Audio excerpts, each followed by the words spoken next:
mettre en place, ça a l'air d'aller. Bonjour tout le monde.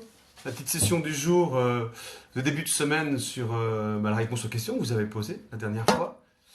On y va, j'attaque tout de suite pour aller rapidement. Et j'ai pas mal de questions, je ne sais pas si je vais toutes les traiter tout de suite, mais on commence par la première. Est-on obligé de vernir une toile peinte à l'huile? Alors on n'est jamais obligé, vous savez très bien dans les beaux-arts, on n'est jamais obligé de quoi que ce soit. Par contre, le fait de vernir une toile à l'huile, ça apporte quand même pas mal d'avantages. Le premier, c'est la protection de la toile. Protection de la toile et la protection des pigments. Donc plus vous allez vernir et plus vous allez rallonger la longévité, la durée de vie de la toile et la résistance aux UV. Ça, c'est super important. Deuxième effet important, à l'huile encore plus qu'à l'acrylique, c'est que vous allez supprimer les embûts avec ça. Ça veut dire que quand vous peignez à l'huile, il y a des différences de matité en fonction des solvants, des pigments, etc. De pas mal de choses. Il y a des zones qui sont plus mates que d'autres. Et le fait de vernir va supprimer ces embûts et va donner un ensemble plus unifié à l'ensemble. C'est important. Donc esthétiquement, c'est important. Et puis en termes de protection de la toile, c'est important aussi. Donc oui, mais on n'est jamais obligé. La question c'était est-ce qu'on est obligé?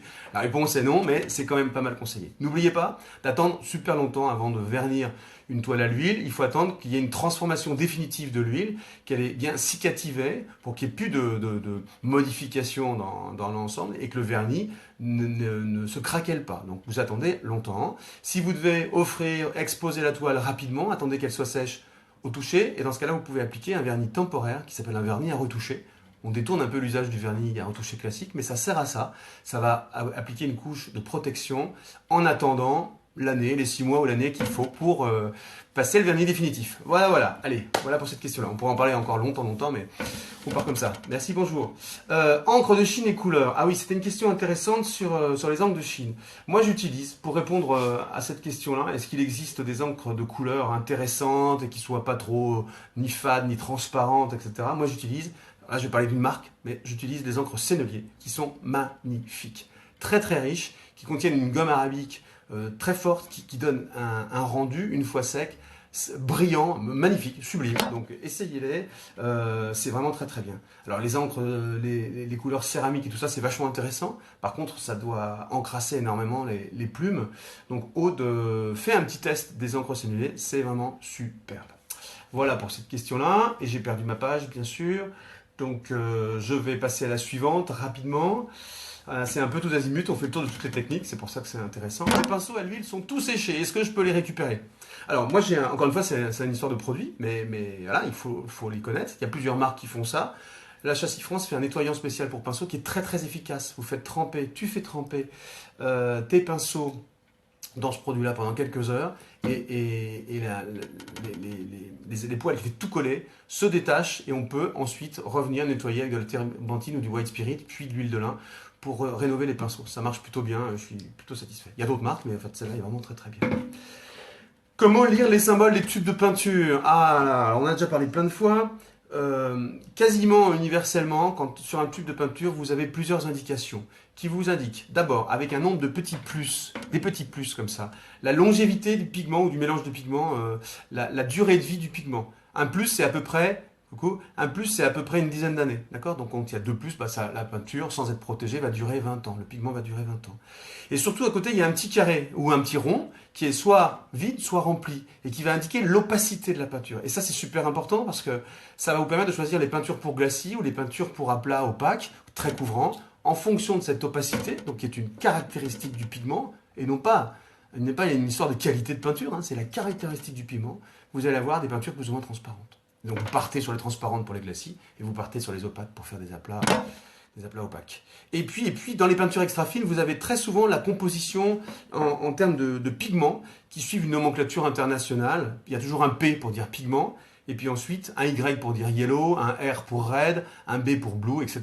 Avec un numéro de pigment. C'est donc une nomenclature universelle qui vous permet de connaître la composition exact en pigment des tubes. Voilà ce qu'on retrouve à peu près sur tous les tubes de peinture. J'espère que j'ai bien répondu. Voilà. Il y a 2 questions sur le papier Yupo. Vous savez, ce papier un peu plastique, un peu magique, là, qui n'absorbe pas les encres ou l'aquarelle et qui permet de faire des effets magiques et de revenir et travailler dans le repenti très très longtemps après. Ce papier Yupo, on l'appelle aussi en Europe l'An avant-garde. C'est un papier d'origine japonaise. Ça doit vouloir dire quelque chose, mais peu importe. Yupo et l'An avant-garde, c'est la même chose. Et c'est des papiers extraordinaires, on en a déjà parlé. Voilà. Et pour terminer, j'ai une question de Sylvaine qui me parle de peinture acrylique et de toxicité.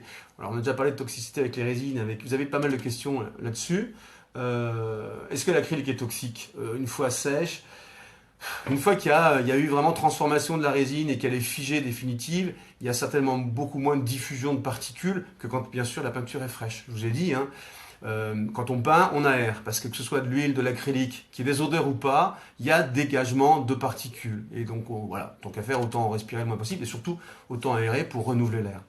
Maintenant, si on regarde la toxicité de tous les produits, on mettrait plus rien dans les chambres, quoi. Les tissus sont imbibés, les meubles mélaminés, en lamellé collé sont pleins de colle, voilà, et les peintures et les plafonds et il y a plein de trucs qui se diffusent dans tous les sens. Globalement, une peinture acrylique est inerte au bout d'un moment quand elle est transformée, quand elle est bien sèche, bien dure.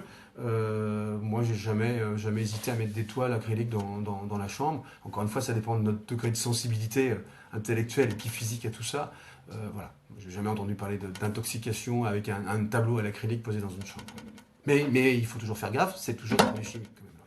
Voilà pour aujourd'hui. J'ai fait très vite le tour de Rome, de toutes vos questions. Vous continuez à les poser. Posez-les, je vous en supplie, sur la page Facebook coursbeauxarts.fr, à un seul endroit, sinon c'est pas facile d'aller les chercher toutes ces photos, ces questions. Et puis vous les postez dans le site coursbeauxarts.fr, dans la partie forum, il y a maintenant une rubrique qui s'appelle les prochaines questions pour Fred. Donc vous les posez, je vais les ramasser et je vous y réponds. Allez, à très bientôt dans le courant de la semaine. Ciao.